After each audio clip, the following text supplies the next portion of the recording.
Hello, everyone. We are back. It was a crazy week last week. We had Smart Traffic Live, which is our, I guess, annual, right? This is the second time we've done it, but we're 2 for 2 so far. Live virtual 3-day conference, basically. When we did it the first time in 2019, it was a super novel concept to do a virtual summit, and then 2020 happened, and so it didn't quite have the uniqueness maybe that it did the previous year, but we still had a bunch of attendees. I know several of y'all showed up, so thanks for coming to that. But it meant that we did not do the Q&A for analytics on Thursday like we normally would have. So instead we pushed it to today. And of course, also today we released our next recorded training, which is all about retargeting. So there should be in your members area now 2 videos for retargeting. One is the general session talking about the ins and outs of how to set it all up. And then there's also a bonus training with Ezra. And the bonus training with Ezra is all about DPAs, dynamic product ads, and DABA ads, dynamic ads to broad audiences. The DPAs are for people that have catalogs. Really, really good way to retarget people who visit different products on your site. Something I think everyone can and should set up. The DABA ads, dynamic ads to broad audience, are a little bit different. They are honestly something you can use for more broad outreach. They're kind of limited by the audience you're going to reach, the budget. It's not something that you can have super wide distribution to, but they do have pretty high return from my understanding and remembrance of the training. So cool thing to check out. And I know Boom has spent a lot more on those DABA ads this year than they did in 2019. So definitely something you should consider if you're looking to add some more scale. So we are back again. And last reminder, Molly will be here on Thursday to do the Q&A for session 11, the retargeting one. So we should be kind of back into our usual routine after this week. I think we are taking the week of Christmas off.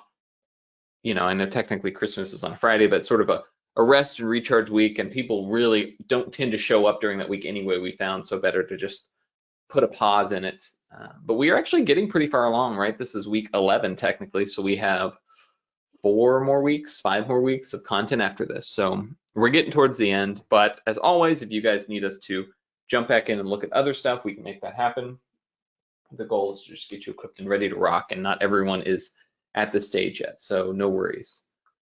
I know Eric had specifically messaged me and said, hey, I really wanted to see how to add events. And so we added a bonus training to the analytics module that is relevant for anyone that wants to create lead events and custom conversions in their Facebook account. If that sounds confusing and stressful, you don't need those. It's just a great way to help you optimize your campaign. But something I wanted to just throw out in case Eric's on this call or is watching the recording, that we got that served, and it should be beneficial to all of you. So before we dive in and look at the thread, 2 things. One is I'm going to try to go through and do all the analytics questions, and then I'll circle back and answer some of the Facebook ad specific questions. I'd rather kind of stick to my wheelhouse. Not that I don't know quite a bit about the Facebook ads in general, but Molly is more of an expert on that than me. So I can answer 90% of questions, but I know I'm going to run into 10% or so that I'm not able to help out with. But obviously there's some that are analytics specific. And as I was reading through these questions, I thought, hey, you know what? I should jump in and just review this kind of concept before we dive deeper. So you guys, if you watch the analytics session, I basically introduced this idea that we need to try to choose 1 or 2, really preferably 1 key metric to evaluate if a campaign is working or not. And if that 1 metric looks good, great. If that 1 metric does not look good, then it's time to go in and do a bit of deeper digging, looking at other things. And I have 3 main categories of ad type. And the idea is that every ad has a different job. There's some ads that are just designed to get awareness. Those tend to be around video views or getting people to sign up through Messenger, but you may not be using those kind of ads in your business, and that's perfectly fine. I just wanted people to know that it is acceptable and okay to have some ads that are optimized for video view. We do this with a set budget every month at Smart Marketer and at Boom and at Zipify, where we just spend some money to share video content with people to start to warm up an audience. But not everybody is at that stage. So If you don't have a campaign that is leveraging video views right now, you don't have to have one. That's not a requirement to have a successful winning Facebook ad account. It's just a great way to scale up and build trust as you establish your core base of successfully converting campaigns. So that was one question I saw in this document. I don't run through all these, but just wanted to touch on that. We also have engagement. So these campaigns tend to be focused on lead generation. So when we're evaluating success based on how many leads we're generating, I know not everybody who does e-commerce does lead generation, which is okay. You don't have to be doing that. I do think it's a big opportunity area in 2021, but I would rather you focus on getting a good conversion campaign going and then add lead tracking rather than starting with the lead generation. So that's why there's this conversion tracking campaign. And these, awareness, engagement, and conversion kind of make up the three big buckets of campaign types. You're going to have ads that are designed to let people know your brand exists. You're going to have ads that are designed to warm people up, in this case, getting them to opt in. And then you'll have ads that are designed to get people to actually buy. And that's kind of where we tend to live in this training, is around these conversion campaigns. Excuse me. And so these are ones where you want to be looking at the cost per acquisition, revenue per visitor, and ROI, though cost per acquisition is the key number that I usually look at for conversion campaigns. So big takeaways are, you don't need to have all of these, but you want to remember as you're creating a campaign, stop and think about what the purpose of that campaign is. And, again, most of you guys, the purpose is going to be getting conversions. But, if you watched any of the scale trainings, you need to start adding additional kinds of campaigns and additional goals and additional things into your funnel to drive scale. And that is when you're going to start moving to engagement campaigns, when you're going to start using awareness campaigns. And you just want to make sure you're not judging every Facebook campaign by the same metric. Because if you are trying to distribute content, for example, like we do at Smart Marketer, let's say Ezra records a great podcast interview, we cut a 2-minute clip out of it, make an audiogram. That's something that happened this morning. We don't want to judge that, whether it's a success or a failure, the same way we'd determine, oh, we're using these ads to remarket people who visited the Train My Traffic Person sales page, because those ads have super different goals. And so we just need to make sure that the metrics we're using to evaluate success connect to the actual goal of the campaign. And that's the big idea here, right? We get kind of granular. You can jump in and tweak data in here to get this thing automatically calculating for you. But the big takeaway, the big idea is just that you want to have the intention behind what the campaign's supposed to do, and you want to use one success metric to judge that campaign as a success or failure, and then drill in and look at additional metrics when you're trying to troubleshoot. This sheet that I gave you access to, if you haven't seen it yet, it's bit.ly/TMTP-tracking, all caps. I believe I gave that link in the training from last week. And we've got this overview sheet. We've got this where I like to record weekly data so you can track trends. And then I have some simple templates to track your funnel performance as well. And this is kind of a fun one, back of the napkin testing. If you're just trying to think about, will this offer work or not? We can start to think about, hey, how is this going to perform? So, let's say this one is kind of built around leads, but you don't have to do it that way. But let's say that we knew a lead was going to cost, $6 and our product costs $500. When we get 500 leads for $3,000, or rather, we know we're spending $3,000 and it's $6 a lead, we get 500 leads. You can start to calculate how many leads you get. You can estimate based on the conversion rate of the page what your return is going to be, what your goal CPA is. And so this is just a fun little calculator to start to think about, what does success look like in my business? Because you're going to know how much you can spend, you're going to know what your product costs, and you should be able to estimate fairly well when you've driven a little bit of traffic what your page conversion rate is. So by sticking in different numbers in here, you can figure out what goal CPAs look like based on what you want your profitability to be, how many units you think you're going to sell, that kind of stuff. So just a useful tool to play around with. And you can definitely get more sophisticated with it, but I went simple rather than making it too confusing for people that are just getting started. So I just wanted to hit on all that before we dive into the actual Q&A. And like I said, I'm going to go through and try to do analytics questions and then come back and do other questions. So I'm going to jump in and just see if this one is analytics related. So this is mostly targeting and audiences. I'll save that one for Molly unless we get time at the end. This one's about an ad, Facebook ad. So analytics questions here. So this is from Jessica Miller. Hey, Jessica, hope you're having a good time. Good day so far. What do we got? All right, gonna watch this session a couple times. Pretty confusing. Yeah, analytics is, I mean, by its very nature, it is just probably the most confusing part of Facebook ads because Facebook throws so much data at you that it's really, really confusing and hard to keep straight what you need to look at. There's also, on top of all of the different metrics Facebook reports, this idea of different attribution windows. And of course, you have different sources of data too. You can have Facebook Ads Manager data, you can have Google Analytics data. So it gets overwhelming. And that's why I really like the single metric strategy. This idea that we are going to try to pick one single metric that we're using to judge success or failure. And then when we see that things aren't working, we dive in and do a little bit more analysis to try to work backwards. So she's trying to understand top of funnel metrics. So only 20% of my ads have video in them. What is cost per messenger? So this is why I actually started looking at that sheet as we kicked it off. You don't need to run awareness campaigns, right? You're not at that stage in your business. When you want to run an awareness campaign, run a top of funnel campaign, you'll want to judge its success differently, but you don't need to go in and figure out what the cost per video view is for your conversion campaigns. Whenever you make a campaign in the system that Molly teaches, it has a pretty clear purpose, right? And typically, like I've said, its goal is to start with conversions, where we are trying to get people to buy a product. Visit a sales page and buy a product from there, and then maybe they buy the upsell, all that. So those you really want to focus on cost per acquisition as your measure of, is the Facebook ad succeeding or not? So don't worry about cost per video view, don't worry about cost per messenger sign up. When you get into scale mode and you want to start layering in new kinds of Facebook advertising campaigns, then running video view specific campaigns can be useful, but it's not something you need to worry about for conversion campaigns.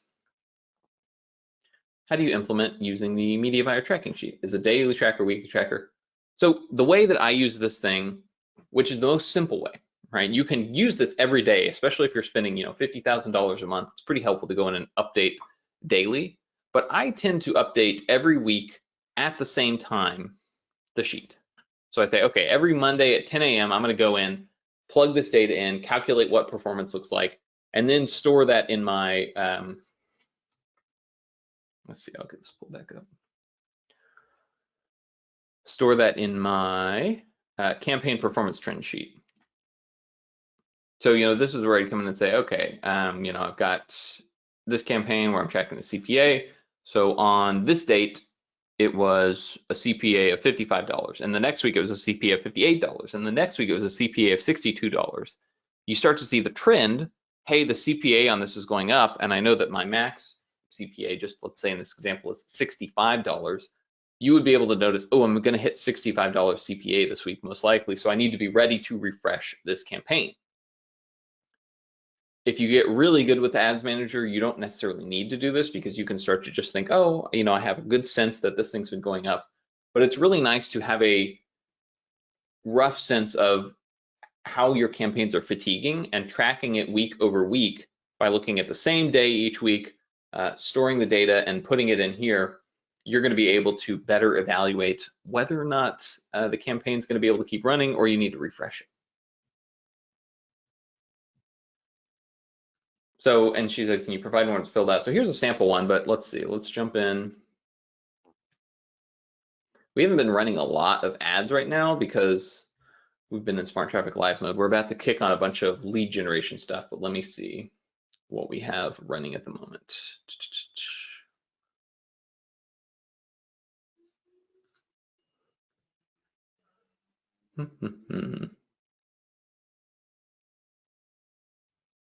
So yeah, the only, oh, go ahead. Mostly what we have on right now is all we have is some post-page engagement campaigns and then retargeting campaigns. Okay, no worries. So this is a good example of one where we might be interested in video views. because we are sending people to watch video clips, video content that we're distributing just to get it out there. So, let's say Tuesday, or no, let's say, yeah, Monday is the day I pull the data. So I'm looking at the range of days, last 7 days. On these, we spent a total of, $1,225.30. So in the sheet, go in and update this here, and I would call this the PPE campaign, page post engagement. Then I would go in and see what the video views are. So you can customize the columns in here in Messenger, or excuse me, in Ads Manager, video views, and I think 3-second video plays. I used to do 10-second, but I think 3 seconds fine just for this example. So for this campaign, we had this many 3-second video views. And it looks like they got rid of the 10-second metric, unfortunately. I don't know why. Yeah. So we'll just say video played of 50%. That'll be our alternate metric. So get that here. And so this has no Messenger sign-up component, so I wouldn't even bother with that metric. But what I can say here is, okay, so this campaign, we had 2 cent 3-second cost per video view and 3 cent 50% cost per video view. So I would then store that data right in here, and the next week I would go in and pull the exact same data, and we can actually go in reverse on this just to show you kind of how this would work. So Tuesday to Monday. So in this case, we spent about the same amount of money and generated a few more 3-second views. So we actually spent literally 36 cents more in this period of time. Pretty small, but we had more views here. So that actually drops, I'll change this to 66 cents. So 14 days ago, in that date range window, we had 1 cent 3-second cost per video view. Now in the 7-day window, immediately previous, right, sort of the 1st through the 7th, we had 2 cent cost per video view. So the cost there increased by 1 cent per video view. So I would want to keep an eye on that. And at some point it would get to 5 cents, or 5 cents, 6 cents, 10 cents even. And I would say, whoa, we need to add new creative into this campaign because it's fatiguing, right? We're not getting as good of distribution. We have less reach because the cost for results are going up. So I would go in then and add new ad creative, and I would expect the cost per video view to drop back down. But that's the basic principle behind all of these campaign types, right? Not just awareness. So if we were running a sales campaign right now, I'd go in and say, okay, we spent, $1,000 this week and we generated 50 sales. So I know that, so if we spend 1,000 and we generate 50 sales, well, then my cost per acquisition is $20. And let's say revenue for that, if it was 20 sales, would be around $1,500. So my return on investment there would be 50. So helpful to just get a feel for how performance looks. And it's good to know, let's say this time we've got a CPA of $20, but I come back and check it a few weeks later and I only get 40 sales. So the cost per acquisition has gone up to $25. And I know there's a ceiling somewhere of profitability when I start to lose money on it. And that's when I want to stop running ads on this campaign and either refresh the creative, refresh the targeting, or dupe and start it over. So the big idea here is just we want to be checking in each week on how performance looks for our key metric for whatever that is. For the PPE, for example, the page post engagement, the key metric was cost per video view, because the goal is to get the video in front of as many people as we possibly can. Whereas a conversion campaign where we spent $1,000 a week, the goal is to get a sale, and we have to be able to get that sale profitably. So we're focusing more on the cost per acquisition than the, how many times the video gets watched, anything like that. So that's kind of the general idea there. And then the last one was, she said, I'm looking for ways to make my one-time offer sell. So her upsell, getting leads and lots of them. That's awesome. I mean, getting leads is, if you figure that out, the rest of it gets easy. The hardest thing is often getting the first thing to work. So cool, very happy to hear that. She wants to make this more self-liquidating. That makes sense. It's really hard to do lead generation unless you can make all the money back on that lead generation in a fairly quick period of time. So she has a good email nurture system. This week, people will start entering the flash sale portion, which will really test if my funnel is working, but still looking to improve top of the funnel. So on the one-time offer page, edited the copy to talk about a more relatable problem. Reduce the price from $27 to $7 if price was the objection.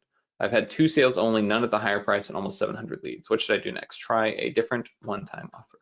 Okay, so Penny, I remember looking at your page. It was about colicky babies or how to get better sleep, something like that. So I'm glad you have a good email nurture system. That's good news. And it's great if you're getting high engagement. The thing I'm hearing when you mention that you have good email engagement and that people are just starting to enter the flash sale portion is you wait too long to start making the offer. And so you may be getting good leads and getting a lot of leads, but those leads are going to naturally drop off a little bit and be slightly less engaged as more time passes. The best way to run in a one-time offer to lead generation is right after you finish delivering whatever value you've offered them.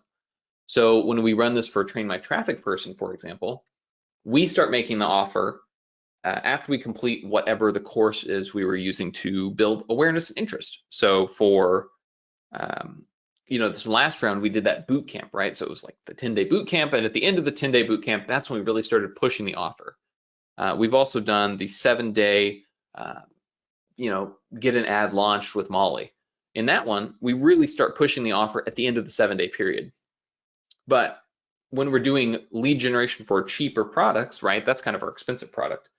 We were going to give away, let's say, Molly's personal swipe file, right? That's one of the offers we have. We start promoting the offer in the email where we deliver that swipe file to them because they've gotten the thing we promised them. So you need to fulfill the promise, but then immediately transition into the one-time offer. You don't need to wait because waiting really just means people's interest and attention is flagging. And there's nothing wrong with making an immediate offer if you make it feel like a natural next step. So it's fine that you don't have the page. I wish we had it just so we could look and think about what might be a better offer in this scenario, but something about colic. So let's say you have a 30-minute video about how to reduce babies waking up in the middle of the night. So, on the video page, you deliver the 30-minute video where people can watch this and learn how to not be woken up by their baby, which I imagine is pretty darn important to get some good sleep. And then you say, oh, on this page, you can get my, excuse me, you can get my book, for example. Let's say that's what your upsell offer is. I don't know what it is off the top of my head, but say you can get my book about how to overcome all of the parenting challenges that happen in the first 365 days of your being a new parent. And you sell that book for $27, $7, either way, it's fine. You want to start offering that basically right after you fulfill whatever that first thing you offered is. And so I would have a mention of it on the page where you're delivering the thing people are opting in for. And I would, in several emails, have it exist where people can, become offer aware immediately after. So I would probably be like, your leads opt in and they go to a thank you page where they can watch this video. And on that thank you page, you also mention your next offer. And then you send them an email immediately after they opt in as well. And in that email, you send them a link to the page where they can watch this video. And you say, if you really want to deal with the future problems that you're going to be facing as a new parent, you should grab this book with 365 days of your new baby, like overcoming the biggest problems. Start talking about it then and run that for probably 3 to 4 emails, then close the price on it. So have a discounted price. I think 7 to 27 is fine. So maybe say for the next 5 days, you can get this for $7. And at the end of that, it'll be $27. I'm in the middle of building out a new offer for Smart Marketer right now. This is good. I was talking theoretical because I was trying to do it for your business, but it'll be easier if I look at this. Oh, not that one.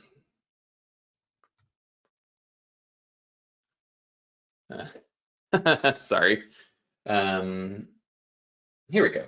So we're going to run leads to this page, right? So people will come here. They're going to want to see how, boom, a $31 million brand email performed. So people come here, they say, whoa, that's awesome. I want to have email performance like this. They opt in. On the thank you page, after opting in, people can watch this, right? It's like, oh, sweet, that's super cool. I learned a bunch from Laura in this. Hey, they scroll down and they can right now save $500 on Smart Email Marketing 2.0. So when people opt into this, they immediately go to this thank you page where they can watch the training, and they immediately become aware of the offer we're making, which is $500 off Smart Email Marketing 2.0 for about 4 days. Now, in addition to what you see on the page here, we send them, I think, 4 emails. The first 2 emails are very much like, did you watch this? Check this training out. They're really focused on that. And the last 2 emails are, hey, that $500 discount we're giving you is about to disappear, so make sure you take advantage of it right now. So we are tying the opt-in, the lead magnet that they opted in for, to the sale, and using our follow-up emails to get people to not just go watch this video, but also become offer aware and eventually know that their discount is going to disappear and they need to take action now. So that is my recommendation. That is going to be the best possible way to improve your one-time offer upsell. Is you want to promote it much sooner, tie it to your lead magnet, and then make the price increase after 3 to 5 days. And hey, John, I do have Jessica on here with us right now, and she had a specific question for you. So she says she's having a hard time measuring her metrics because no one is buying the one-time offer, but they are being nurtured for 90 days through email. Do you have any suggestions for how she can better measure them and get them to opt in?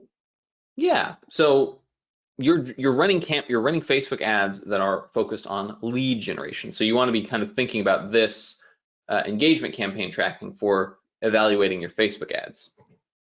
And the thing is, with lead tracking in general, you need to think about the purpose of the campaign, like I said, and try to separate the two, because the campaign you're running is to generate email leads. It is not to drive the sale of your one-time offer.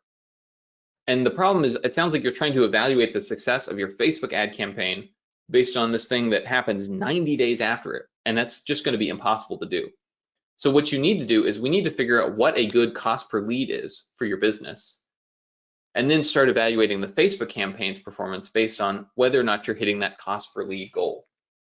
So you want to be looking for the metrics from your Facebook campaign, how much you spend each week, how many clicks you're getting, and how many leads you're generating, so we can figure out what your cost per lead is. So each week you'd go in and you plug in, you spent $1,000 here. You can do impressions as well. You can do clicks, put all that in, and we say you spend $1,000 and you got 300 leads.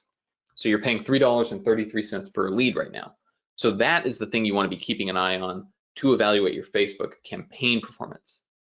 So that is how we need to think about the Facebook campaign. And on the other side of it, separately from this Facebook campaign, we need to think about how to basically evaluate the success. So what I like to do, for example, with this funnel, I don't really look at what's happening in Facebook to determine if this funnel is succeeding or failing. Instead, I figure out from the people who opted in to this how do we do, how many of them go on to buy the SEM 2.0 for $500 off. That is how I'm measuring success there. And I want there to be a conversion rate of about 4% from lead to buyer. And I know if we have a conversion rate of 4% from lead to buyer, we can pay about $4.50 per lead. So I'm only judging my Facebook success on whether or not I'm getting those leads for $4.50 or less. I'm then evaluating my sales funnel performance, right? Not evaluating the Facebook campaign, evaluating the sales funnel performance by how well I can convert those new leads into buyers. And I'm shooting for that 4%. Now, if I'm not, 4% buyers. If I'm lower on that than I want to be, I can go and edit the sales page that I'm using, try to improve it there. I can change who I'm targeting with the Facebook lead stuff, because Facebook ads do affect the ultimate sale, but since there's a big separation between the two, especially for you, 90 days, that's a really long time. We need to cut that down. But that is kind of a thing. We need to think about them as two separate pieces. So you want to figure out what your Facebook success metric needs to be based on how well you can convert people into buyers, and then evaluate Facebook against that specific number. But the truth is, if you have 90 days between people becoming a lead and you making an offer to them, you are never going to have that funnel self-liquidate. Like, I don't want to be doom and gloom guy, but that is a very, very long period of time. And you are putting a ton of work into this. Clearly, a 90-day email sequence before you make an offer, that is a lot of work. So I give you permission as a marketer to cut that down significantly. And I wonder, I don't know, it sounds like your lead magnet is too big. If it takes 90 days to fulfill on that, I think you've made it too complicated, and that should probably be the product. It's like the 90-day colic cure cycle, something like that. I don't know. I don't know what the product is, but if you have a 90-day content sequence through email, people would pay for that. And you need to make your lead magnet something smaller, more consumable that they can understand in a day, basically. So I think Facebook ads are not the point of optimization. It sounds like you're able to generate leads, which is awesome. And instead, we need to focus on the sales funnel part of this, which is people need something they're opting in for that they can consume quickly, right away. And then you need to figure out how to monetize this 90-day content sequence, because that is a ton of content you've put together for them that they should be paying you for, because you should not be hoping to make $7 after sending people that much content. That is a ton of work on your part. Cool. And if you want to drop a link to the page with the offer, I can look at that too, I think.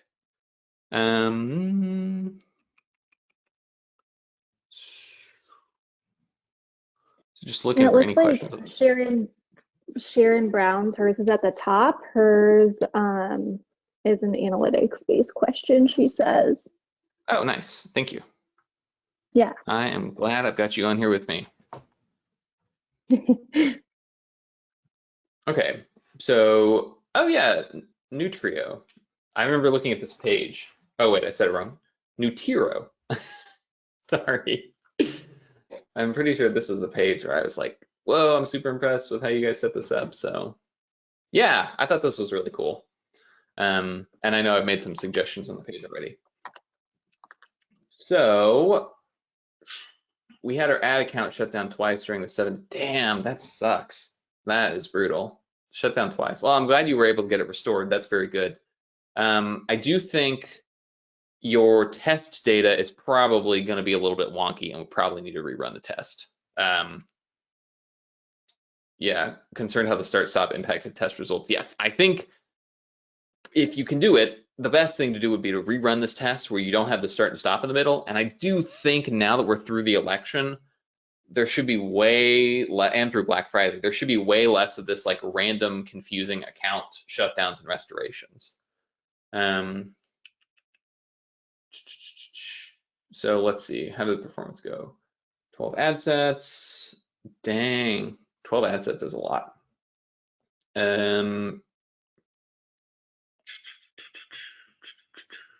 Let me see if I can make this image bigger. It's really small. Okay. So diagnosing performance. Oh no, ad level's a little too granular for me usually. So you spent this much money, frequency is very low, link click. So you're spending, okay, so your link clicks are really expensive. Like I can just tell you right now, that is the problem.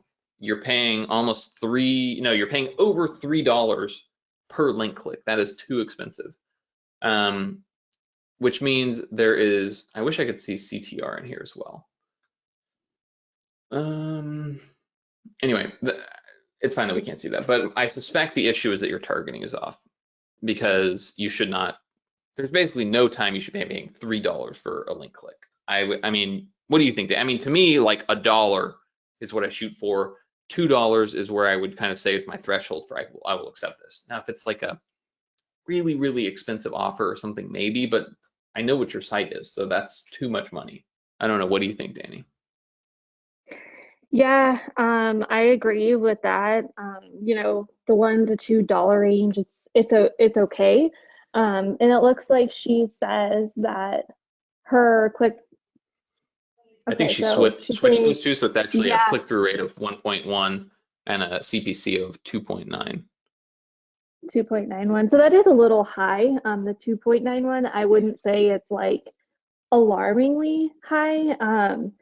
I would maybe look at the campaigns and the ad sets where it is higher and see if you could kind of bring those down a little bit further. Hmm. I mean, Look at the and audiences for those. I'm doing some mental math here, but I think it's even over $3 because if you divide 1,800 by 600, which is rounding that up and Okay. this down, it's $3. So it's probably the unique CPC, which I think is a more useful number, is like probably 3.08 or something like that. But I also noticed the Oh yeah, frequency is you're right. extremely low, which means that this probably has really broad targeting. Um, and so we're not like the message is not really sinking into people. So I think based on the data I have here, what I would say is we're running probably too many ad sets. We should consolidate. You can use this test, pick your top four to five, maybe six ad sets from this, run another test to those, um, and maybe put a little more budget behind them. And there's a mismatch, I think, between probably your targeting and your a mismatch between your targeting and your offer is my guess. I'm going to zoom out again and look at these ads. Keto, having a hard time. Oh, I should read this out loud. That's what Molly does. So I'm on keto and I was having a very hard time figuring out what to eat and finding recipes. Every website was more or less the same and that was frustrating. Nobody wants to eat the same thing every night or for lunch. I felt like my options were always limited and I was seriously bored by another grilled chicken meal. I was honestly thinking about quitting keto because of how difficult it was to find a variety of recipes. Okay, I'm going to stop reading it there. I think you need to have a better hook. And guess what? You have an incredible hook 5 lines down. I was honestly thinking about quitting keto because of how difficult it was to find recipes. That is a great opening line, right? And that's super relatable for people because keto is, sorry, I hope you're not deeply invested in keto. I hate keto. My wife was on it and we ate the same thing every 3 days. It was terrible. I did not like it. So you're solving a real problem here, right? And it's such a cool hook. I was thinking about quitting keto because of how difficult it was to get variety in my diet, something like that. Also, this is like, it's interesting because it's written sort of from a um, personal perspective, which I think is good, but I can't tell if it's a testimonial or if it's you, the founder. Like, it might be nice to know who the I is in this. Um, but I would just change it. I would start with I was thinking about quitting keto because I was so tired of the lack of variety. Um, and then you can go into like, oh, and then I found this Nutrio thing, and then it made a custom meal plan for me based on my taste, something like that. But yeah, I think this needs a better hook. That is the easy change I make there. I think this image is fine. It's not like amazing. It's good. It's native, which is good, but I don't really know how it connects to keto. It would be, I'm trying to think. Yeah, and I Um, guess when I see this, I mhm. think of more, I don't necessarily think of keto, so I would maybe even try to have whoever is in this picture, maybe a little bit like have more of a gym avatar or someone who's you could make it a little bit more obvious that they're into like health and fitness. Hmm. I also thought it would be fun for this one to, and I know Molly always says go native, and I think that is a good rule in general, but I think this would be a really fun ad to have like meal prep pictures. You know how you meal prep and you have like Yeah. five of the same thing. It'd be really funny to have 5 containers with the exact same meal in it. Like speak to the pain point of what you're talking about here, which is that people like to cook and want to do keto, but there's not enough variety. We need to connect the image to that. And I think there's a really easy way to do that. You know, have this lady looking bored, sitting there staring at the same meal, or show the same meal getting eaten. You know, you can have like Monday, Tuesday, Wednesday, something like that, where she's sitting eating a salad in all 3 pictures that are like, you know, little vertical bars that show that, something like that. So I would, or at least show her looking at a recipe, right? If we don't even want to go more abstract and creative, just a picture of this person looking at a recipe, I think would be very helpful, because this picture is cropped in such a way that you don't necessarily know what's going on. All right, I knew meal planning was supposed to save me time and money, but I couldn't help notice how much time it was taking me to do this. Between having a toddler and needing to look up and track new recipes, this was impossible. I wanted something that could source recipes for me without having my inbox flooded. Just started using Nutrio. Happy dance. Nice. Not only do they pick recipes, they also make my grocery lists. So I think this is a cool idea for copy and a hook. I do think it's kind of like the last one, where I feel like you need to get to the hook sooner. And again, this is another one where you have some really awesome copy. Tell me what you think about this, Danny. I'm thinking something like, what if a recipe site that buys me back 20 minutes a day or something like that, you know, like check out this recipe site that gets me 20 minutes of my day back every day. You know, it makes my grocery list, it gives me recipes that are simple, helps me track macros. With a toddler in the house, this is more important than ever. I think that speaks to the hook here. I love this. They make my grocery list, right? That I think is a really cool hook, especially for this toddler in the house. That's a good connection to a specific avatar. I like that it speaks to this person being health conscious, new parent. It might be the best case so far of this being not just like subject focused. So factoring that in, maybe even putting an image with a toddler in it would be helpful. Yeah, I think that's great. Um, you know, just because I know personally as someone who loves to cook, I always find it super frustrating when I need a bunch of different ingredients and you have to run to the store for something. So I Mm-hmm. think, you know, really touching on that point where, you know, you only need a couple ingredients will tell you exactly what you need for these recipes is a great hook. Sweet. Thanks. You're welcome. I like this. Um, so yeah, I think what I'm seeing is that we could probably make those ads a little bit tighter, where they are connecting more to the avatar. And so it means putting the really engaging hook at the very top. And I think I suggested good points to kind of start both of those, and maybe making the creative, like the thing about this creative is they're native in the sense that they are someone in the kitchen, but they don't connect enough to the pain or the benefit of using this product.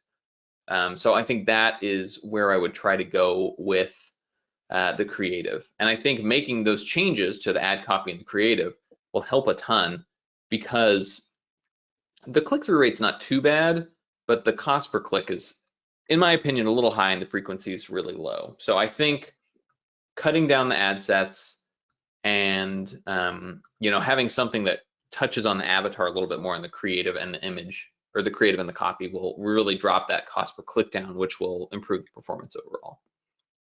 But Yeah, and John, we had an, I'm sorry, go go ahead. ahead. No.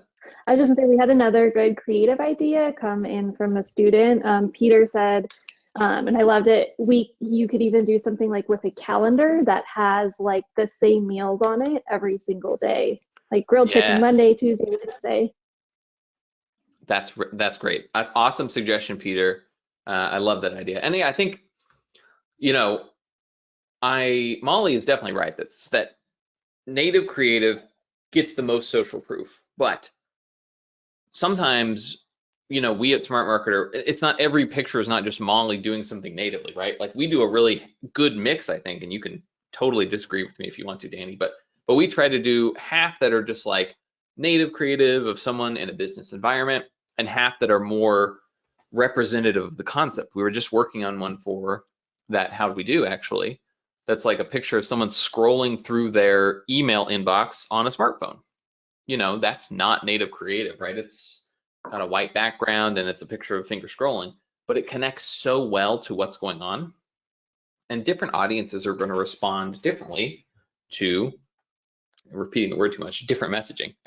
So it's okay to try to play around with it. And I think that is a cool idea. And you really want to hit the pain point here of people are sick of eating the same thing. And if you do that, you are going to see that click-through rate skyrocket. And I would estimate cost per click to drop in half. If you can really touch on that pain point of, I was thinking about quitting keto because I was so bored with the lack of variety. That is an incredibly relatable statement. Cool. Oh, and we got so into the weeds on that, which I'm glad we did. That was fun to look at. But I do think running another test when you don't have your ad account shut down twice will give you a better feel for how performance is. Like you were also kind of, chain around your neck there because Facebook did not make that easy, but it should be a lot better moving forward. All right. I think Jeff might have had some analytics questions. Let's see. No, that's copy. Russell had analytics questions. All right, so Adelaide, West Physio, and Pilates, analytics questions. So we're a local services business, been working on a strategy to reach out to people in the immediate area. Blog posts on a specific topic every 2 to 3 weeks. Post a new video each week. Once it has some organic reach, put some cash behind it. If there's a post that seems to get good engagement, I use that too. Spending $10 to $20 a day on one of these, mixing it up. That's cool. Yeah, I mean, that kind of connects to our page post engagement, which is a good audience building tool we use at Smart Marketer. It's just spending a little bit of money, not very much, to put content in front of our target audience. So with different topics, it allows me to segment the audience between different areas of interest, back pain, headaches, Pilates, so I can create custom audiences in Facebook for future retargeting. My problem is the measurement of effectiveness and therefore the budget that I should spend. It's really hard to make direct attribution of new inquiries to any of these. Seeing a video might be one touch point out of 10 that lead to someone deciding to inquire. I have call tracking in place, but that doesn't really help in this context. So much easier when you have a lead magnet that someone has to opt in for, or an offer that allows you to use direct marketing, but I know this strategy is working because we're getting so much more work in the second half of the year since I've been doing it. Best I have done so far is look at top funnel metrics like cost per video view or cost per landing page view. Do you have thoughts on better ways of measuring results and therefore determining budget on these kind of tofu campaigns? Let me zoom in and look at these metrics here. Oh, gotta zoom in more, sorry. Here we go. All right, so cost per through play, that's not bad. Cost per landing page view, hey, that's good, that's pretty cheap. Yeah, and I mean, wow, this one's great. Look at that. How much did you spend on this? Doesn't say, but oh, that's lifetime. But still, that's pretty darn good. Good number of clicks, it looks like, which is awesome. And really, really good price for the clicks too. Okay, so got the context. Let me step back into big picture mode. So I hear what you're saying. And this is one of the hardest things to do in marketing in general is attribution. And the truth is attribution is actually just going to get harder because of some changes in the industry that are going to reduce the ability to cookie site visitors. So most of you guys probably know about the GDPR. We just had our first sort of incidence of a US equivalent called the CCPA, the California Consumer Privacy Act, which means that customers have the right to ask you to not track them essentially, or delete data that you've already tracked. And the other big change this year is that Apple rolled out an update to Safari, where basically after one day, your Facebook tracking cookies get wiped off of somebody's browser on Safari. And Safari represents like 60% of US mobile site visitors. So tracking an ads manager only to understand this longer sales cycle is not going to be possible. I talked a little bit in the training that we did, or that I did, that you guys watched the recording of, about this thing called the halo effect. This idea that there are improvements to your performance across the board that come from running Facebook ads that are impossible to directly tie to the Facebook ads. And that is just the nature of the business, right? Because if you run Facebook ads, there are going to be people that go look up your brand URL on Google, and then they click into your site through there. Or there's going to be people that type the URL you put in the ad directly into their browser rather than clicking the ad. So there's always going to be a lift that you see from spend that you can't directly tie back to your Facebook ads, which is a bummer because we are all used to being able to tie, $1 spent to $1 earned. So that's like the traditional perspective view on it, is like, oh man, what a bummer that I can't track this. But in another sense, it's really awesome that we can still track some performance directly and evaluate and optimize for that. And then there's all this other great stuff that's happening in addition. So I think it's still worth and good to optimize your Facebook ads to perform against specific metrics. But I also think that we need to just be willing to allocate small chunks of our budget to spending on awareness, things like that. So I would say this is where we talk about the awareness stuff, right? Basically, we're not going to be able to go in and perfectly tie the money that you're spending on driving awareness to the sales, but we can evaluate what ads are better at getting more awareness. So we want to get the most awareness possible for your business for the best price. So we need to kind of decouple the two things in our brain. You need to try not to focus too much on, I'm going to spend, $1,000 every month on awareness, and I can directly trace that back to the money I made. No, if you try to do that, you're not going to be able to do it. It's just not possible anymore. Instead, we need to try to optimize those awareness campaigns to be as good as possible at driving awareness. And then with other Facebook campaigns, get people to opt in and then get people to call in, and try not to get too lost in the weeds of, I need specifically to know when I spend $10 distributing this video that it has resulted in a sale later. It's nice that you're generating these warm audiences. And what I would say is you should be able to roughly tell that, hey, I used my awareness campaigns to build these warm audiences, and then I had the warm audiences opt in for something or call in. And you can track there by looking at the different ad sets where you have, one warm audience from this awareness campaign, a warm audience from that awareness campaign. You can use that to drill in a little bit and get a sense of, oh, hey, I'm noticing that the physio warm audience is responding really well. They're the cheapest leads I'm getting, the most calls that come in, all that. Maybe I should spend more money sharing that at the front end, in the awareness campaign level. That is, I think, the best way to do this kind of stuff. Again, it's just with every change that has happened in tracking in the last 2 to 3 years, if your focus is on directly tying the money you spend distributing content to sales, it's not possible to do. And you would then say, oh, well, I shouldn't do it. But I disagree. I think you should do it if you're at a place where you can in your business, right? Not everybody has the budget to spend, let's call it $300 to $600 a month on distributing content. But if you can do that and you're at a place where you want more scale in your business, this is a really good way to do it. So focus on optimizing those campaigns for video views or landing page views like you're doing. Spend more money on the ones where you're getting the cheapest clicks and the highest click-through rates, or the cheapest video views and the highest view-through rate, or through-play rate, I guess they call it, and optimize in that way. And then track the warm audience's performance on conversion or engagement-based campaigns to figure out which content you should create more of. So you're going to see that osteoarthritis or Pilates or headache or whatever, one of these warm audiences, you're going to tend to see that the ad set that contains that warm audience generates cheaper leads, or it generates more phone calls. Then you should start using that to encourage and drive you to create specific kinds of content that serve that audience. So that is the way I recommend approaching this. Question 2, what do you use for dashboards? Google Data Studio. What is the best place to learn more about it? I do use Google Data Studio. Well, I can't really show you that client. And let me see if I can just show you a Data Studio report. So Data Studio is really cool. I love it. Most people do not need this. It is a level of complexity beyond where most people need to be.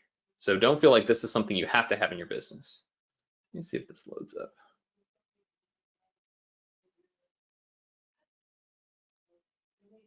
So here's an example of one. So this is just a simple dashboard I made in Google Data Studio. And I mean, you know, the problem is like it requires a fair amount of upkeep and maintenance to keep these things working. So you can even see here, this metric report broke. I need to go in and fix it later this week. But it is nice because you're able to see some stuff at a glance. So I think this is a very cool tool, but I don't think this is where you need to start. When you are at a place where you have someone that can manage this in your business, not you, the business owner or media buyer, can manage it, then it's worth getting. But it's too much work to keep up to do it in the short term. So instead, you're better off to look at Google Analytics data and look at Facebook Ads Manager data to give you a feeling in the short term, and then plan to bring somebody on as a consultant or a full-time role where one aspect of it is to build dashboards. And honestly, Google's coming out with good templates. So if you really, really want to use it, I would recommend getting Supermetrics, which feeds data from Google, or excuse me, from Facebook straight into Data Studio, and just using one of their pre-built templates and then not trying to customize it too much. It'll give you some insights, but the truth is a lot of those things you can already see inside of Ads Manager, so you don't necessarily need it. But if you want to use it and want to play around with it, check out what Supermetrics has to offer. And then do I have any thoughts about GA4? I hate it. I hate it. I hate it. I hate it so much. I am not happy that they have changed it. I am still using Universal Analytics on all the clients that I work with. If you are looking for insight on how to make the most of it, Simo Ahava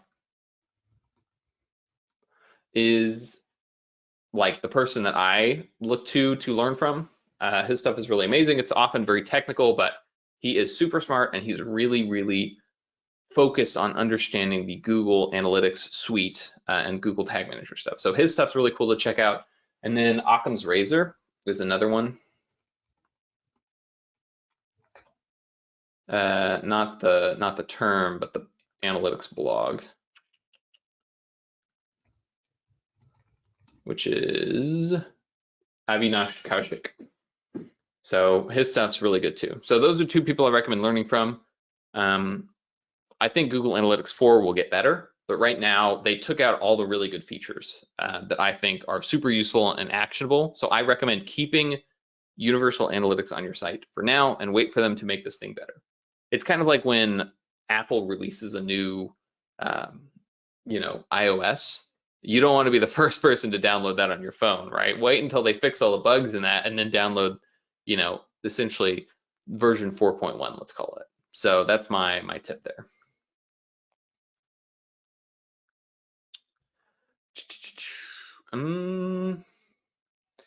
Did anyone else specifically call out that they had analytics questions? I haven't gotten anything else, no. Oh, good. We did get one. Sophia does have Mm-hmm. analytics specific questions. Okay, awesome. There she is.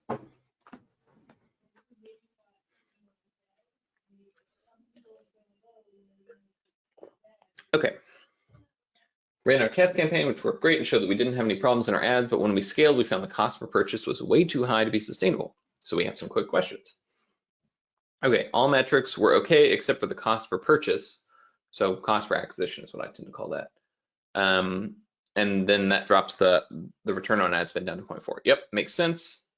The landing page must have been the problem. The new link to the new and old landing pages are here. So let's see, new landing page versus old one.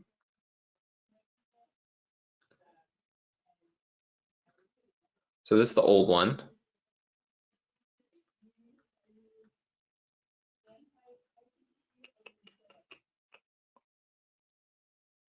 Okay. I do think this one is better. I like that it has a person in the image, which is really cool. It's nice to have this quick discount on the top.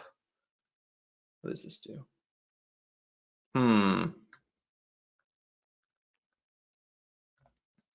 Let me think. So the only thing I see just at a first glance is the nice thing about this page is that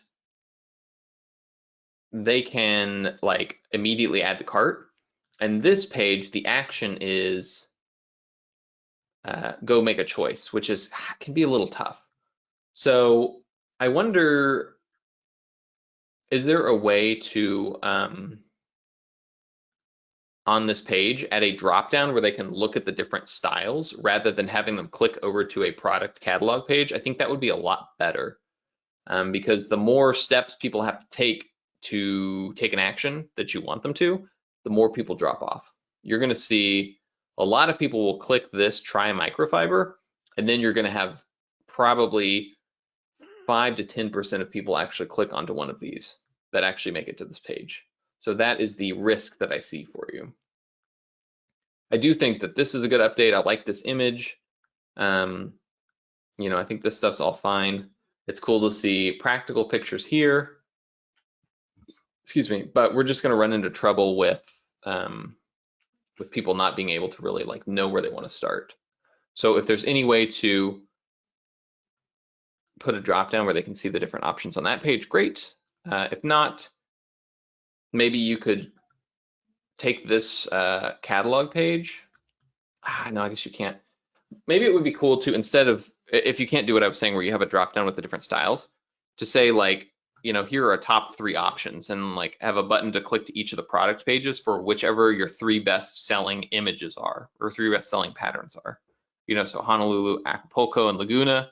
Below this, it says get the Honolulu, get the Acapulco, get the Laguna, because I think that's going to be a lot easier to get people to take action. And I think it would be okay to have them click over to another page in that case, but the problem that you're going to run into is, again, just that you're going to have a lot of people that love and interact with this page, but the drop off between being here and clicking add to cart means you're actually going to see performance drop, not get better. Could we have more than one scale campaign for the same avatar? Campaign 1 has 15 interests for the mom avatar, and campaign 2 has 15 other interests also for the mom avatar. Yes, that's fine. I know our our rule of thumb, that's why I said it that way. I was thinking of both of those in my head, is you want to shoot for at least or less than 50% overlap between those 2 audiences. And this might be a good spot for me to tap you, Danny. You know how to check to see overlap, right? This is something that I don't know because I don't do much in platform. So I typically don't worry too much about overlap. It's not something that I necessarily look at a lot just because it doesn't seem to be an issue for our audiences. I'm trying to remember off the top of my head how we do that. I believe it's under the audiences, but I can't remember off the top of my head exactly where it is. I have to play around for a minute in there. No, all good, no worries. But yeah, so, and I mean, you're saying it's not a big deal, so don't stress about it too much. I definitely think it's fine to have more than one scale campaign for the sale avatar. So I would not stress too much about that, especially because I wouldn't use the same 15 interests across 2 campaigns necessarily, but to have 15 related interests across 2 campaigns is just fine. Yeah, that should be fine for overlap. Yeah, exactly. If we didn't find enough interest for Avatar 1, would we be able to look for new interests and run them in a scale campaign immediately, or do we have to test them? Once you've kind of proven your offer, I think you're good to just try new interests out in scale mode. But I would say, I don't know if I would say you've proven your offer because your cost per purchase or cost per acquisition is too high compared to the average order value. So we need to work on getting that down. If CBO, okay, so here's the details on this. This is actually good. I really wanted to look at the details of the campaign. All right, so your CPM, that's fine, that's not bad. This click-through rate, that's pretty good actually, nice. Cost per unique link click, a little high, not too bad.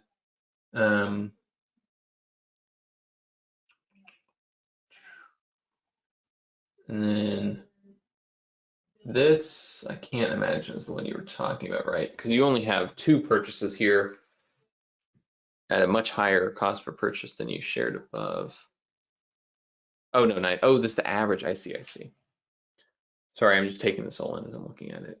Ooh, wow, the CPMs are pretty high on this one, my gosh. They stopped this one because one ad set wasn't performing well. They wanted to delete some ads. But this does seem to have a little bit more data in it. Um, hmm. Well, so things I see just kind of glancing at this stuff is your click-through rate is great, awesome, super, super good. So I think your ads are pretty solid. The cost per unique link click is a little high, but the CPM is super high, and I don't think that's not necessarily your fault. It very much could be a function of the market right now. So I think that's not too concerning. Um, so yeah, I do think the ads look pretty good, and I would agree. I think the optimization should be done on the page, but I think you need to play around a little bit more with the page to get this thing to work, because you can't scale, like scaling is not going to drop your cost per purchase slash your cost per acquisition. It's going to, you're going to hit, kind of a good out of the gate, probably whatever your best CPA will be, and then it will start to slowly drift up until basically wear that scale campaign out and need to launch a new one. So we need to figure out how to get your cost per acquisition down or your average order value up in order to make this work. So I want to look at this page for just a second.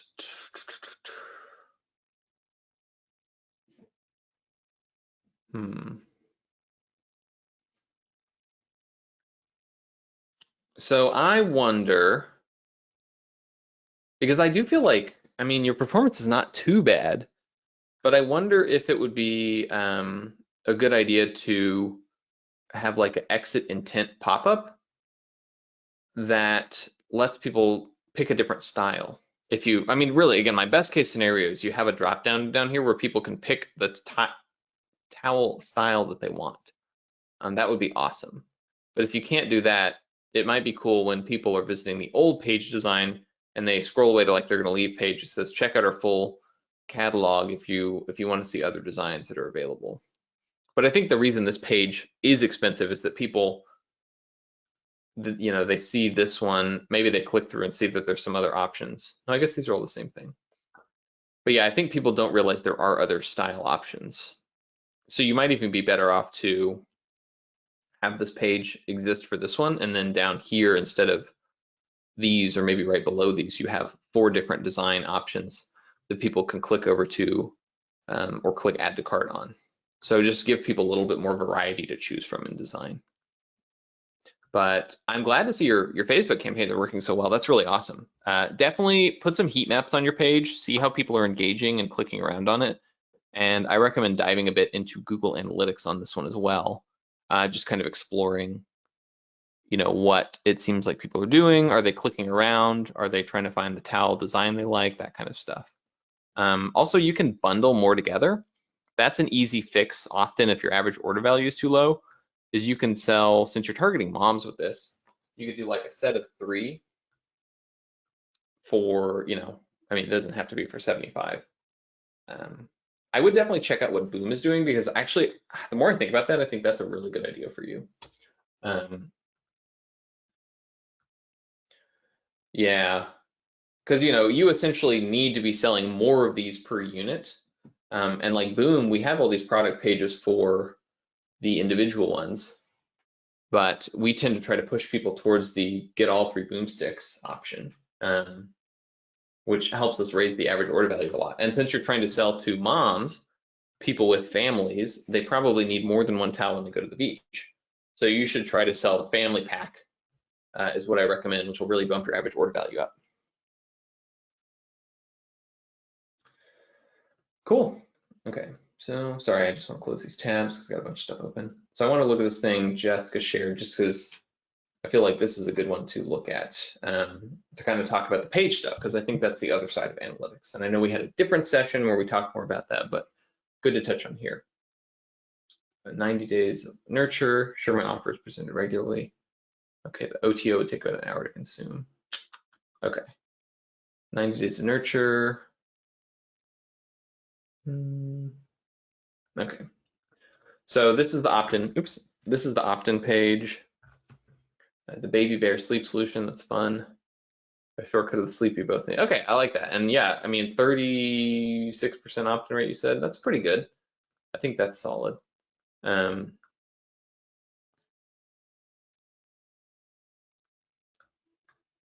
Yeah, I think this looks like a really good opt-in page. I mean, there's probably more you can be doing.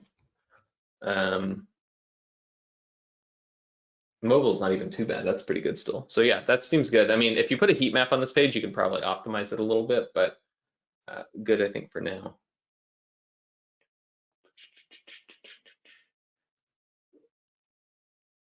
Let's see.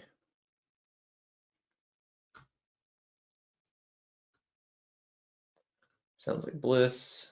Yeah, so straight to the offer.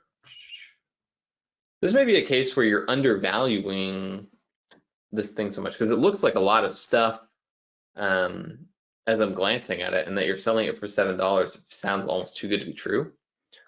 Also, yeah, I guess you got that reflected there. I'm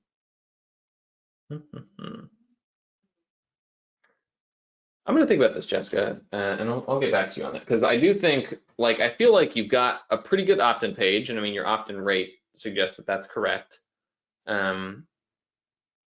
But your purchase rate should be higher than that, I really think. I do think there's probably some stuff we could optimize on the copy, but I want to kind of come back to that after I think about it for a few days because I feel like there's something there.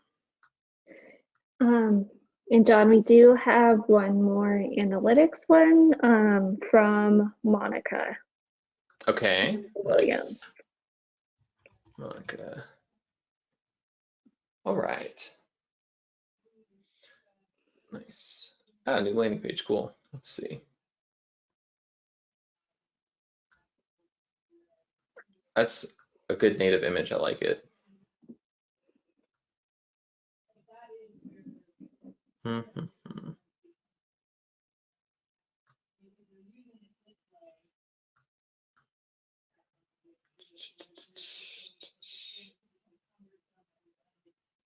I think this is pretty cool. I like it a lot. I probably would scale the image down. The only like thing I notice on this page is that people don't necessarily see any text. And it is helpful to kind of know, there's some messaging that goes with it too. So I might just like shrink this to max width of like 600 pixels. But otherwise, I think that's pretty solid. And I do love this. It explains a lot of, it's very testimonial based, which is great. So that's a super powerful thing. All right, we finally launched our first ads. Awesome, that's super, super excited. Started with CBO campaign. Ads weren't active until Friday. Sold 5 products. Well, it's awesome that you had some success out of the gate. Let me zoom this in so I can see these metrics. Something weird happened. Facebook stopped serving traffic to half the ads. Friday, both sets of ads were served traffic. Interesting. Yeah, so it is surprising that you're not getting any stuff. I would recommend, and I don't have the ability to dive in, but I would recommend you look at those quality metrics for these ads. We want to see how Facebook is perceiving people to engage with them, because the only reason I could think of that those other ones are getting such bad distribution is that Facebook thinks that they are not a good experience to see these Ella and D ads. Because it doesn't make sense that they would be getting so little of the split. You could also, I don't know, tell me what you think about this, Danny, but I mean, this may be a case where it would be good to relaunch because it sounds like there may be a Facebook out of the gate thought the Bailey ads worked really well. But it was because there was an issue with this other set of ads. And so reloading or relaunching the campaign would allow Facebook to kind of reset the optimization and consider both ad sets rather than just the one. Or consider both ads, I mean. Yeah, and that is, Monica, that is something that we do that's happened to us before, right? Like if we launch a campaign and we're not getting the reach that we want, we'll actually go ahead and duplicate and restart that. Sometimes Facebook's algorithm just doesn't serve it correctly out of the gate. So I would try that first. Cool. Yeah, because that's like the only thing I can see. But I would check the quality metrics probably before you do that, and just see if the quality of these Ella and I'm assuming it's Ella and Dad ads are just really low. And I mean, I'm not saying they're low in my opinion, but Facebook may judge based on performance that they're down. There's three quality metrics. It's ad quality. Okay, thanks. You're welcome. Ad quality, ad engagement, and ad conversion. And so if Facebook thinks all of those are really low by their own measurement, they are not going to show that ad very much. When we launched, our bounce rate was ridiculous. Now Tuesday, it's settled down around 80%. A little high, not too bad. First thing that comes to mind is our load rate, which according to Google is really slow. Try to work with Zipify Support, see if there's anything I can do to improve the speed.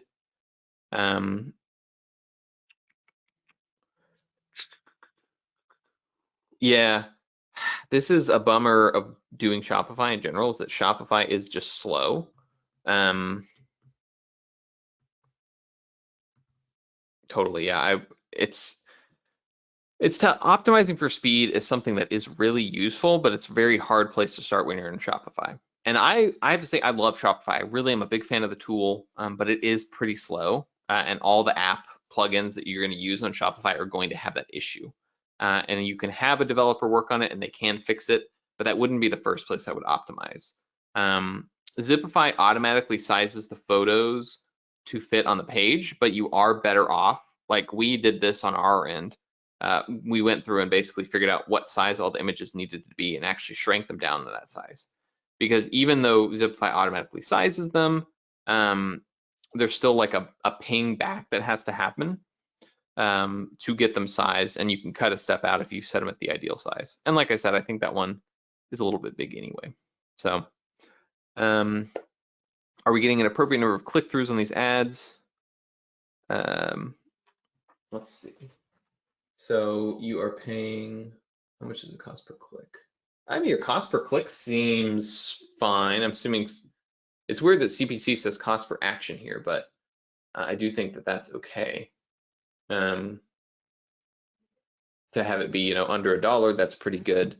It may be a function of your, what are you optimizing for in this campaign? I don't understand why CPC says cost per action. It makes me think that maybe you're optimizing for clicks.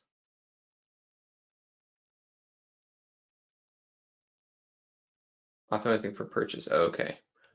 Well, that's super bizarre just because I've never seen that column called that before, but impressions. Yeah, I mean, so like the cost per click looks pretty good. We don't have a click-through rate here, but is it here? Is it in either of these? No. Yeah, so I think the clicks are okay. I don't think the traffic's really the issue. I think the bounce rate is really high because when people get to this page, they don't know what to do, right? They get here and they just see a big old picture. So again, I think shrinking this image will be beneficial. I do really like this testimonial. I wonder if the headline should be something instead of Meet Allegra, if it's more like framed to the parent who's going to be buying this. It's like,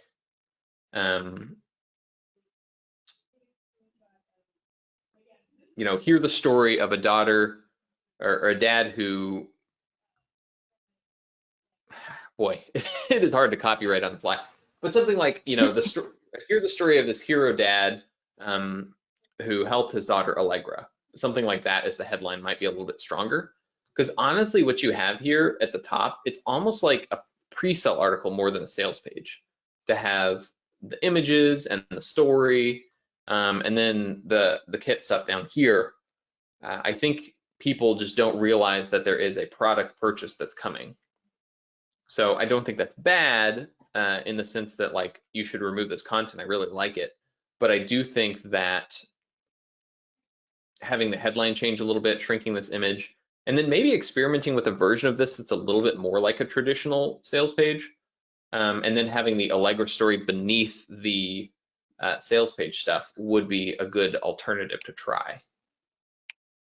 So, you could have it look more traditional still have these pictures of Allegra. And then below where you've got the pictures and the text description and the add to cart button, below that you've got the meet Allegra or hear her story. But just let people know that it's a page where they can take an action. I think that is going to fix your bounce rate quite a bit. Yeah, I agree. Yeah. So Molly and I think Molly did a training for you guys on this, but we talked about this in one of our blog or one of our podcast episodes. But yeah, you want to start optimizing the landing page or checking the landing page because it's probably the easiest place to optimize because you have the most control over it. And the bounce rate does sound a little high. A high bounce rate can also mean your targeting is a little off. If the offer doesn't seem to match what people's expectation is, the bounce rate is high. But I really feel fairly confident just looking at this. And you should definitely turn on a heat map for this page. Not true conversion. Hotjar is really not very expensive at all. It's way cheaper than a developer. And I bet you that you're going to see that less than 50% of people scroll down past this picture. So I think that's going to confirm sort of my hypothesis there. Okay, good. You've got a heat map. Yeah, check that. Third question. No traction on either ad since Sunday. Yeah, so I think you should relaunch and then try it again. Just because that one ad didn't get served at all. It did seem like there was some stuff out of the gate. I don't know what the issue was. But I think because these ads have been approved now, you should be able to use the post ID and use the same post ID in the new ads, and they've already been approved. So that hopefully will cut the. Should we let it run for 7 more days? Are you saying should we let it run for 7 more days after we relaunch? Yeah, ideally. I mean, report back. We'll see if there's any issues with the ads loading, or rather being approved and getting distribution, but presumably that will be the best bet. I do think I would make some tweaks to this page before you relaunch, just because that's going to improve the overall experience. And yeah, I think like you've let it run for a few days, which is great. Definitely worth letting it run. I know 3 to 5 is like 7 is great if you want to wait that long. I think it's okay if you wait 3 to 5 and then make a decision there. So I think you've let it run for long enough that you can say, hey, we got some good data from this test. We need to improve the page experience, and we should try relaunching it and see if there's going to be a little bit better distribution between the two. Oh, interesting. Tell me if I'm wrong. Are these ad? So I see the ad names. You have a bunch of different ad names with the same image. Does that represent different ads, or is this the ad set? Do you have like the same ad split up amongst? What am I trying to say here? When you're using these ads, right? You've got what looks like 2 different ads. You should use the same ad across all the ad sets, not have a duplication of the ad for each different ad set, right? So really there should be, I would think, just 2 ads that are running for this campaign, not multiple ones. I don't know. Interesting thing to think about, because it's, one of the big benefits of having the same ad running is that you can get all the social proof aggregated, but maybe you have different copy for each of these that I'm not sure of. So, okay, well, I think we answered all the analytics stuff. And I know, so Jessica, I'm gonna look at yours again in my own time because I wanna try to figure out what the problem might be, because I do think your offer should be converting better than that. And if you have any heat map data on that page, drop it in that doc for me. Otherwise, I think Danny, you, Molly, and Joe will kind of tag team getting all of the other questions answered, right? Yeah, we will. Cool. Nice. Well, we're gonna wrap. We got 5 minutes left, but I feel like, and you can tell me if I should just jump in and answer one, but I feel like since I've been a little bit recused from this session, I'd rather not answer Facebook specific questions and would rather answer analytics ones. So I am going to say I think we should probably call the call there. Perfect. Thanks so Cool. much, John. It's always fun hanging out with you. Yeah, fun to do this, and always fun to look at the pages. I like that we got started a little bit by talking about the tracking. I think really all questions should be boiled down to you should try to optimize each Facebook campaign for a specific goal, right? Every Facebook campaign should do one job well. It shouldn't do 10 jobs poorly. So if you approach your analytics process from trying to think, I want this campaign to drive awareness, I want this campaign to drive conversions, and focus on that, that's going to be the best way to improve your stuff by using data, is really focusing there. And then remember that like a big part of analytics stuff is optimizing the experience and troubleshooting. And so learning to dive in and look at page performance by looking at things like bounce rate, looking at heat maps, and understanding when the experience is and is not good is a really, really powerful tool to add to your toolkit. So all right, well, we will be back on Thursday. Molly will be here with us again, which will be fun. And I know you guys will be talking about the retargeting stuff. So if you have not yet, make sure you jump into the members area in the next couple of days and watch the retargeting session 11 video with Molly. Super, super useful one. Definitely think if you want to go a little deeper, the DPA and DABA one with Ezra is super interesting. I learned a lot when I watched that one. And Molly will be back with you along with Danny on the 10th, same time as usual, 1 p.m. Eastern, and you guys can get your questions answered on that. And in the meantime, I know Joe, Danny, and Molly will be working on the questions that have come in on this thread. So with that, I will say thank you so much for your time, Danny. Thank you so much to everyone who joined us live. Definitely appreciate your time, and I'm glad you guys submitted all the stuff, and really cool to see some of you guys start to pull the data out of your campaigns and think about what it might mean. When you've mastered that skill, you become not just a good media buyer, but a great one. So cool that you guys are stepping in that direction. With that, we will call it, and we'll see you guys again on Thursday. Thanks so much. Bye.